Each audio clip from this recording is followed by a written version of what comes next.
Hi everyone, Happy New Year from Artbeat Studio. For those of you who aren't as familiar with Artbeat or haven't joined us before, just a quick little spiel. So Artbeat is a not-for-profit organization, and we have a few different arms of this organization, all about using art as a way to keep up our mental health, as a tool for our mental health. So one of the ways we do that generally is with programming at Studio Central, which is located on Kennedy Street. And that is drop-in workshops that anyone can join in. They're free to attend. And we do those pretty much every day. Of course, since we are in the middle of a COVID-19 pandemic and Winnipeg has some restrictions, we are not open for in-person programming. We hope that'll happen again really soon.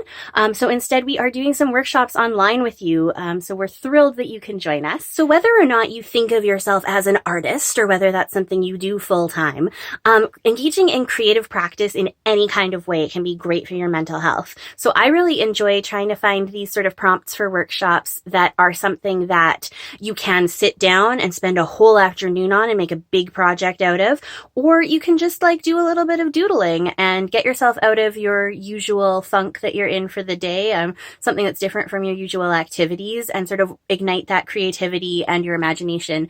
Because sometimes as adults, we don't use our imagination so much, and it really is like a vital skill and something that has benefits to us to work and think creatively. So in terms of materials, I'm going to sort of introduce this concept, and all we need for that is something to write and draw on and something to write and draw with. So that can be a pencil or a pen and any kind of paper that you've got. There is, of course, after we've jumped off, room to add color and different types of techniques in the end. So if something like watercolor paint is really your jam, then just make sure you're using a kind of paper that can handle that. But in terms of what we're like actually going to do, if you're following me step by step today, really just something to write on, something to write with, and if you want to bring some color into it, that is also fine as well. So now you've watched 3 minutes of me talking, and I'm sure that some of you are like, Ksenia, what even is this workshop? You've managed to talk so much and not tell us what we're actually doing.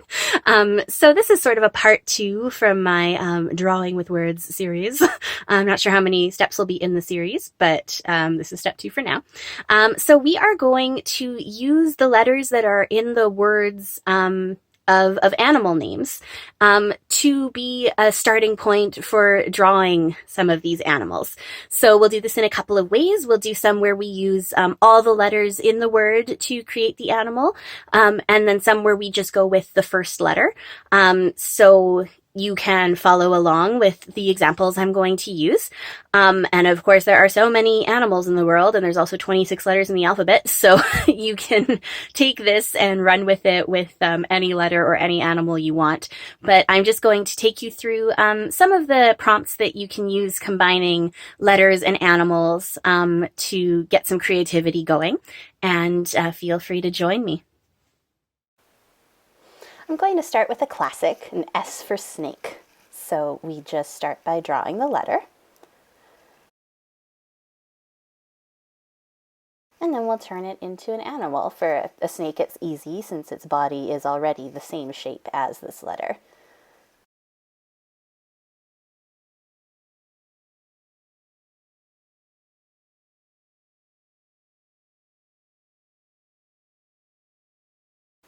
I think it's very important that our snake have a little tongue and, of course, a face.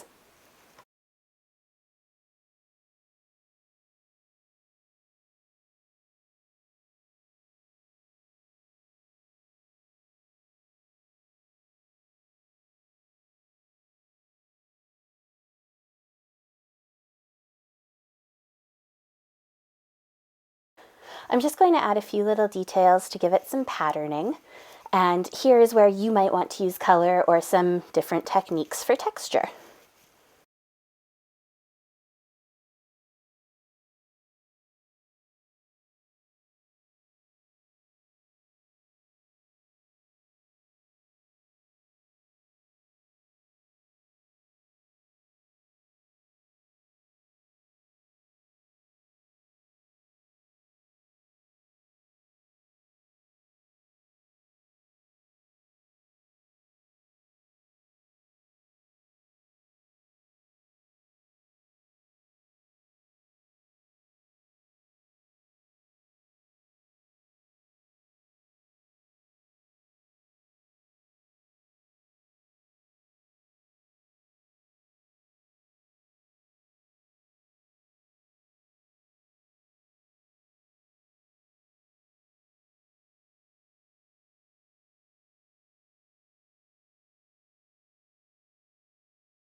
And here we go, a nice little snake made out of its first letter, S.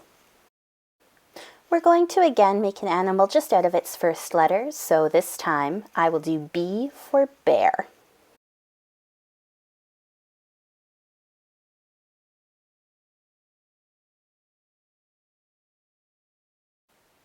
I'm going to put in some ears, and because the bear is kind of sideways, I'm making the ear that would be closer to me a little bigger than the one that's on the other side of its head. But it's still quite cartoonish, and you can definitely see that the letter is the basis of this drawing. It's not a photorealistic bear by any means. I still think it's a cutie though.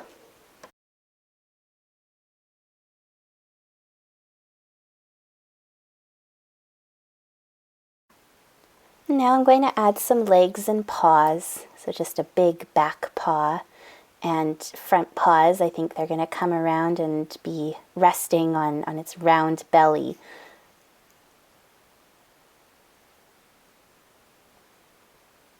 And you know, we look at things and reassess, and I'm not totally thrilled with how that other arm came out because it's kind of just like flopping over like a scarf. So I'm just going to move it over like it's a little bit more behind the bear's belly and draw it in there. And that's why pencils have erasers.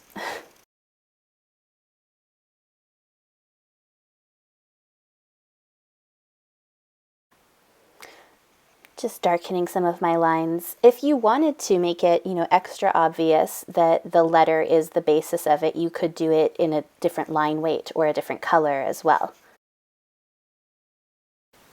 And that's my little bear made from a B. So you could do that for any letter in the alphabet, of course, but just for the purposes of this workshop, we're going to move ahead and try using the letters that make up the word. So in this case, we will start with cat, C-A-T. So I'm going to use the C for the head, the A for the body, and make a T for a tail. And of course, it's up to you whatever angles you want to put your letters or if you want to change their shape. You're the artist for this creative prompt. So cat needs some ears, and again I'm doing that trick where it's like kind of looking sideways to me, so I'm trying to emphasize the ear a little closer to me for that profile. A little bit of a face.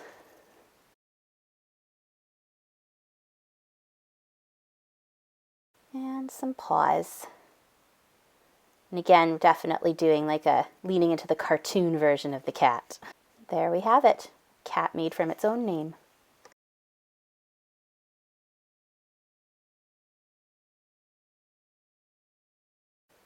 Okay, so again, we're going to do the same version as the cat with the letters in the word. And I love rabbits, so we're going to do a rabbit.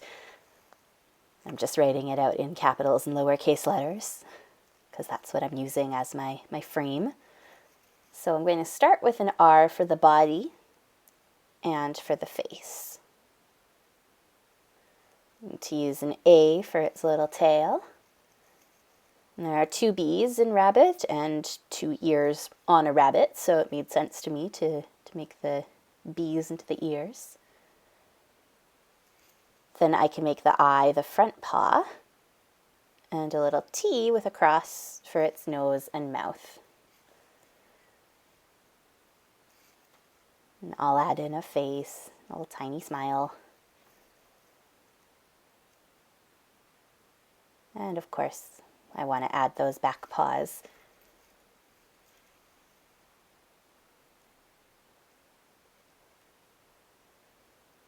But again, I'm not really disguising the fact that the rabbit is made out of the letters.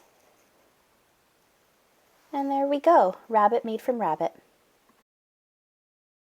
So I've been using English words and letters, but of course you can use any language you want. And in French, rabbit is lapin, so I'm going to do another rabbit with some different letters, just writing it out upper and lower case here. And different languages use different kinds of lettering and characters, so I'm sure you could make some really beautiful creatures using the lettering from a different language as well. But here I'm just using sort of the same shapes of letters, but of course doing it in French. So I've got a P for the head and keep the A as the tail, And I'm putting a lowercase little l on for the ears. And this time the I can be the nose and a little mouth. And the N can be paws. I am going through these a little bit fast because I actually had the opportunity to plan out what they were all going to look like before drawing them for this workshop. But you can take all the time you need. And here's the French rabbit by itself, and with its partner, bilingual bunnies.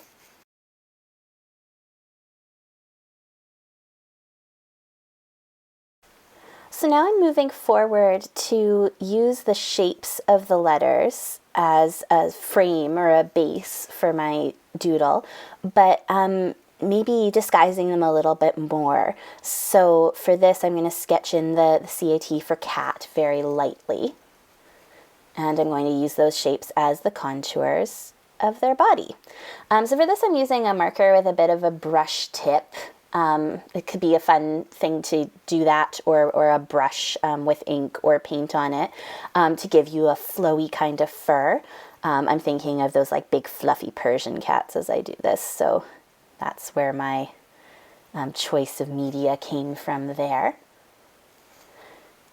And this is still going to be a bit of a cartoon style, and again, still done fairly quickly, so I don't think about it too much. But as I said in the intro, you could spend, hours drawing cats if you wanted to, and make them more realistic if that's your style, or put them into any style you wanted, really.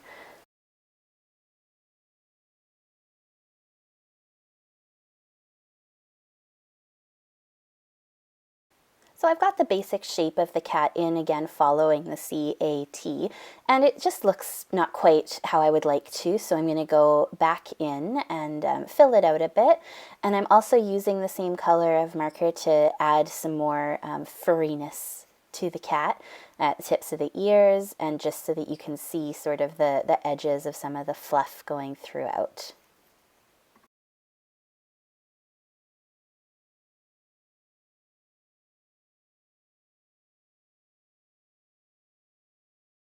And here I'm just picking a different shade of brown, and I'm again doing some really loose lines to get that furry kind of quality to add another layer.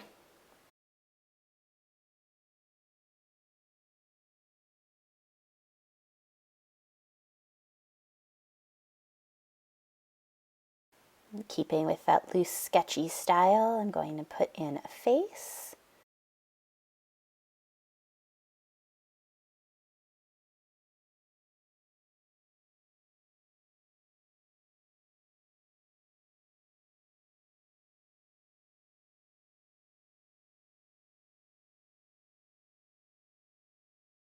And just bring in a couple other colors for a little bit of emphasis, for a pink nose and green eyes. Again, color is totally optional. I'm just going to finish off by filling in some of the spaces that I feel need a little more emphasis. Fixing up the paws.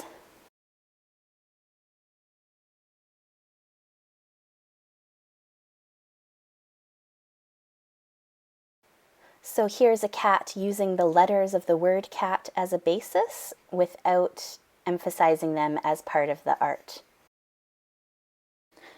I'd like to do a rabbit again because I just love them so much, and make this one a little bit of a different style where the letter is not quite so obvious.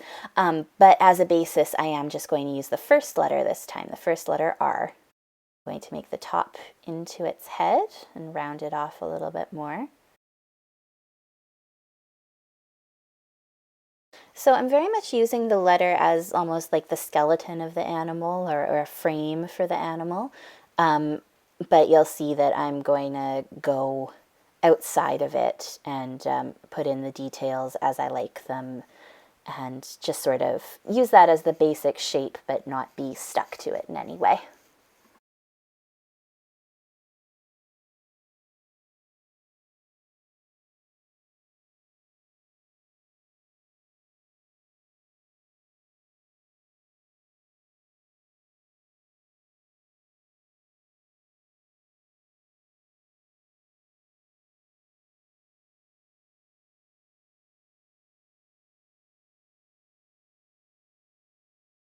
So I've got all the basic bunny pieces built on the R, the legs and tail and ears and head and face and so on. So I'm just going to go over and refine the shape with my pencil before bringing in something else to draw with. So here I think that the legs are a little too short for a head as big as this bunny has got. So I've got a little bit of adapting to do. I'm going to start bringing in some color. I'm just using some fine liner colored pens. So of course you need a little pink nose and a dark eye. I always leave a highlight in the eye. It's a little hard to see here, just to give it a bit more life.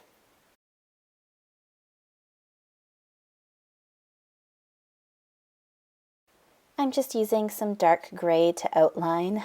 In the real world, people and animals don't have outlines, but in this sort of sketchy drawing style, they can have whatever kind of lines we want. So I am going to do a sort of soft outline and make the edge a little bit jagged. You can see I'm moving my hand back and forth to give a bit of a furry feeling.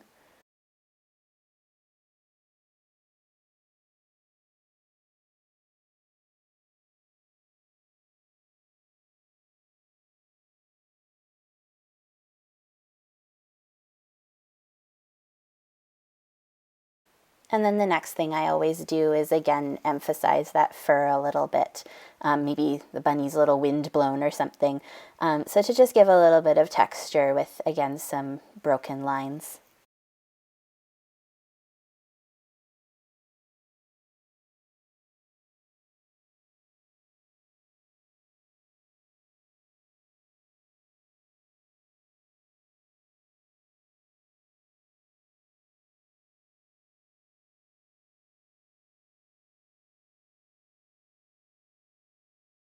I'm coming back in with the marker now, doing the exact same kind of lines, but they're just a little more emphasized because of the thicker medium, and just emphasizing that fur a little bit more.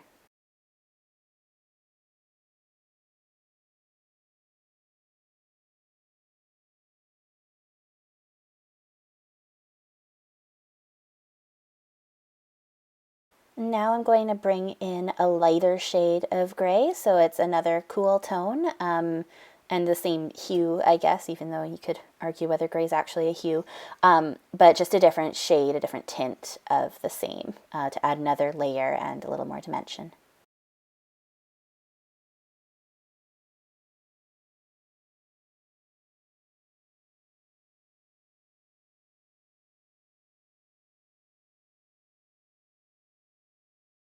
And here I'm changing the tone to a warmer gray, so it actually looks sort of brown in comparison. But again, it's like the same type of lines and just making that fur texture.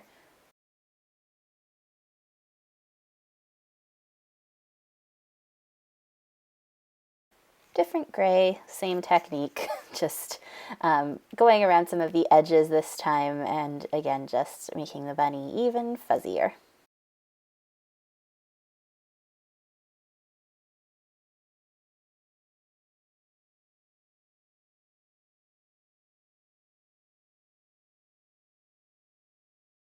I always work in layers and sort of don't put away a tool and then never come back to it. I'm very much always going back in. So I've got my original outline fine pen and just sort of making a little bit more fur throughout with that fine tip. And this time I'm also being a little bit conscious of shading, like if the bunny is sitting in the light and the light's coming at its face, then the back of the legs and the back will be a little bit in shadow. Not super concerned with this in this moment. It's still a very like sketchy, cartoon type creature. Just a little hint of how light and shadow might be working. A little bit of pink in the ear. Adding in some very quick whiskers with my liner pen. And then I'm going to erase all the pencil from the bunny so that we don't have that extra line underneath because I don't need to see the letter R here, so I'm just taking that out. And really, I guess I should stop calling it a bunny and call it a rabbit since we did start with the letter R. But you can make pretty much the same shape of this with a letter B, actually. And just a quick little whisker adjustment. Sometimes the angle is not quite right, so it's just got these outrageous whiskers that go in every direction. And here's my completed rabbit based on the letter R. Here we go, P for penguin. And in this one, I'm going to leave that first letter a little bit more visible and make it a little bit more part of the piece instead of with the rabbit the way we disguised the R. So I'm just going right on in with pen right from the start. It's kind of nice to have like a low pressure situation when you know that like you're doing something for practice or brainstorming or just to get your creativity flowing and you're not as concerned with the final product. So for this one, I decided to not be precious about doing everything in pencil first and just go for it and enjoy using some colors. So I've done a back and a tail and a little belly. So I'm using a different colors, an orange to make a bit of a beak and some big penguin feet.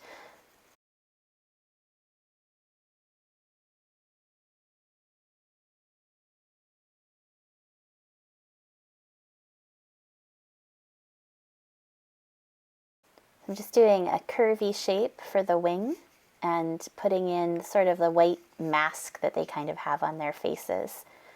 The nice thing about doing a cartoon, too, is that as long as the penguin is recognizable to you or to whoever you need to recognize it, you don't have to be super concerned with like where penguins' markings actually are. So that was a fun thing. And, you know, I think that penguins should wear bow ties. So I'm just enjoying giving a little red bow tie to this penguin friend. For this particular penguin, I just really wanted to sort of show you a different style and how you can use these doodles in really any way you want. So I'm just using my fine pens to lay some color in, again, without being particularly concerned. This is more of an exercise than a masterpiece that I want to hang in a museum. So I'm just going to get that color in there.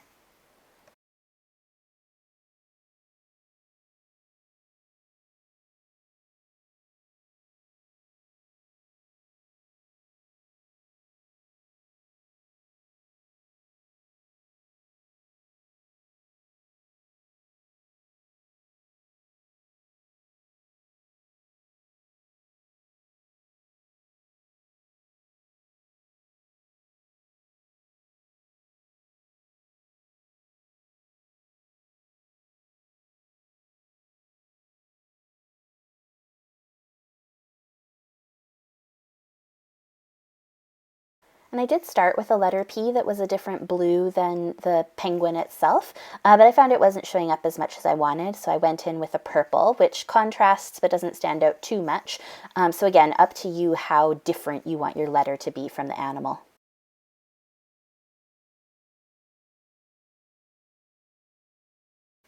Lastly, I want to use all the letters in the animal's name, but in a different way than I did before with the rabbit and lapin.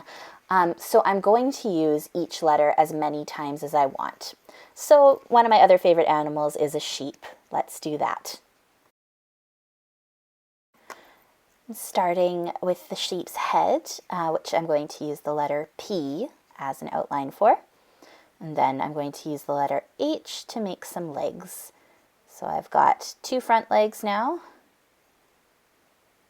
and then a back leg, and cheating a little bit by putting another sort of echo of the H in there for the other back leg. A loopy E can make an ear, and that one's a little bit small for my liking, so I'm just going to redo it. So this is one where I did want to work in pencil first because I hadn't quite puzzled out exactly how it was going to look. So I was a little more cautious than diving right in with pen. Have to do a little face for my sheep.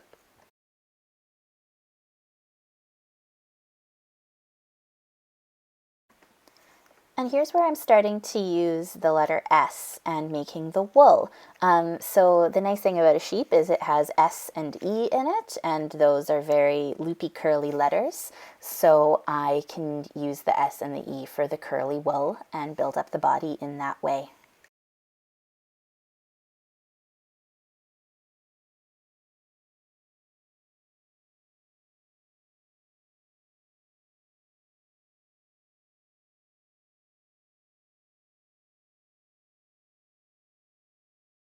Now I want to take this a little further than just the pencil, which of course is totally a viable option.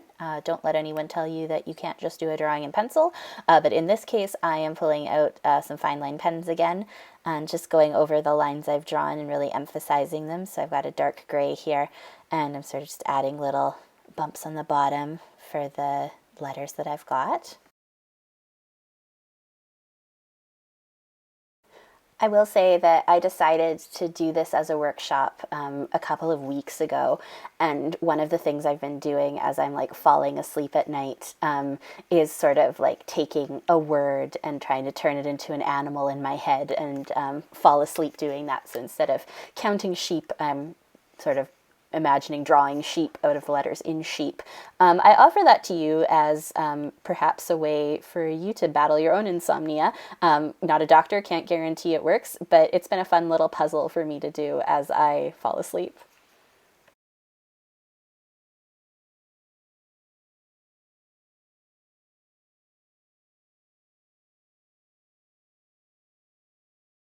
Just going to adapt the shape of this E or a P a little bit so that my sheep can have a tail. And I can add in a few more little curls with the S and the E in places where I think I might need to fill in the wool. For this particular animal, I want to use a little bit of chalk. So these are some super cheap, very soft chalk pastels. They don't have to be anything fancy. And because I've gone over the letters with pen already, they're still going to show through this layer of chalk.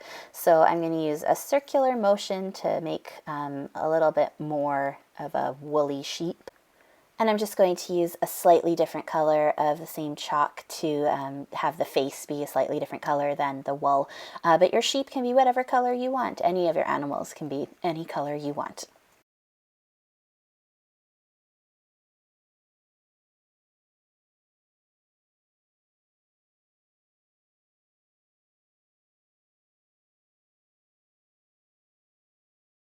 We'll just get those finishing touches in on the face. And I'm going to make it a little happy cartoon sheep, so give it a tiny little smile.